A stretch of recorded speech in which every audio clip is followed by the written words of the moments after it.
देखिए, हर जरूरी दस्तावेज में, चाहे वो कोई किताब हो या फिर हमारे देश का संविधान, एक हिस्सा ऐसा जरूर होता है जहां वो सारी अहम चीजें रखी जाती हैं जो कहीं और ठीक से फिट नहीं होती। तो आज हम भारतीय संविधान की इसी अनोखी मिसलेनियस ड्रॉर यानी इसके प्रकीर्ण प्रावधानों को समझने की कोशिश करेंगे। तो फिर चलें, खोल कर देखते हैं इस दराज को। भारतीय संविधान का भाग 19 यानी पार्ट 19 बिल्कुल ऐसा ही है। आइए जानते हैं कि इस दराज में ऐसे कौन से बिखरे हुए लेकिन सच में बेहद जरूरी खजाने छिपे हुए हैं। अच्छा, तो सबसे पहले इस दराज से वो औजार निकालते हैं जो हमारे शासन के सबसे अहम किरदारों को एक तरह की ढाल देते हैं और साथ ही जानकारी को लोगों तक पहुंचाने के लिए एक मेगाफोन का भी काम करते हैं।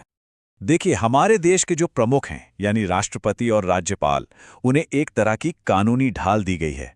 अब सवाल यह है कि ऐसा क्यों है? ताकि वे बिना किसी डर या बाहरी दखल के अपना काम कर सकें।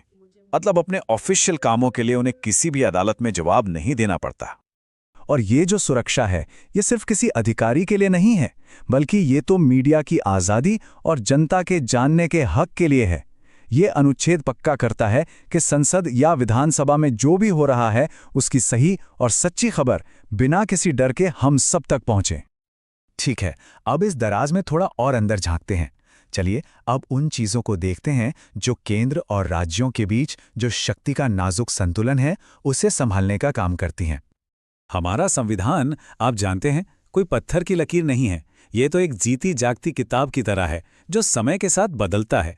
ये अनुच्छेद इसका एक बेहतरीन उदाहरण है। जो नियम अब जरूरी नहीं रहे, जैसे रियासतों के राजाओं से जुड़े पुराने अधिकार, उन्हें हटा दिया गया। इस प्रावधान का सीधा सा मतलब ये है कि आज़ादी के समय रियासतों के साथ जो भी ऐतिहासिक संधियां हुई थीं, उनसे जुड़े मामले सिर्फ और सिर्फ केंद्र सरकार के अधिकार में आते हैं। इन पर न्यायपालिका कोई दखल नहीं दे सकती। अब ये बहुत दिलचस्प है। संविधान केंद्र सरकार को देश के बड़े बंदरगाहों और हवाई अड्डों जैसे स्ट्रेटेजिक ठिकानों पर खास निगरानी रखने का अधिकार देता है। जाहिर है, ऐसा उनकी सुरक्षा और सही कामकाज को पक्का करने के लिए किया गया है। ये प्रावधान केंद्र को एक बहुत बड़ी ताकत देता है। अगर कोई राज्य केंद्र के दिए संवैधानिक निर्देशों को मानने से इनकार कर दे, तो इसे संविधान की विफलता माना जा सकता है और इसी के आधार पर उस राज्य में राष्ट्रपति शासन भी लगाया जा सकता है। ये एक तरह से संघीय ढांचे को बनाए रखने का एक शक्तिशाली टूल है। चलिए अब इस दराज के बिल्कुल आखिर में देखते हैं। यहाँ कुछ ऐसे मूलभूत उपकरण रखे हैं जो असल में पूरे सिस्टम को ठीक से काम करने लायक बनाते हैं। संविधान की सबसे बेहतरीन बातों में से एक ये है कि यह किसी भी तरह के भ्रम या कन्फ्यूजन की गुंजाइश नहीं छोड़ता। यह अपनी खुद की एक डिक्शनरी की तरह है। यह अपने जरूरी शब्दों का मतलब खुद ही समझाता है ताकि कोई भी उनकी गलत व्याख्या ना कर सके। इसको आप संविधान की यूजर गाइड या इंस्ट्रक्शन मैनुअल कह सकते हैं। यह हमें बताता है कि पूरे दस्तावेज में इस्तेमाल की गई कानूनी भाषा को कैसे समझा जाए ताकि हर चीज का एक ही मतलब निकले, चाहे उसे कोई भी पढ़े। तो इस दराज के अंदर इतनी सारी चीजें देखने के बाद एक बात तो बिल्कुल साफ हो जाती है। ये कोई फालतू या बची कुची चीजों का ढेर नहीं है। अरे ये तो बहुत ही महत्वपूर्ण और विशेष उपकरणों का खजाना है।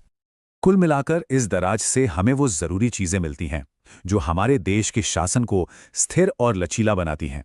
इसमें बड़े पदों के लिए सुरक्षा कवच भी हैं, केंद्र राज्य संबंधों को संभालने वाले औजार भी, और खुद संविधान को समझने की नियम पुस्तिका भी। तो आखिर में एक सवाल हमारे सामने आकर खड़ा होता है।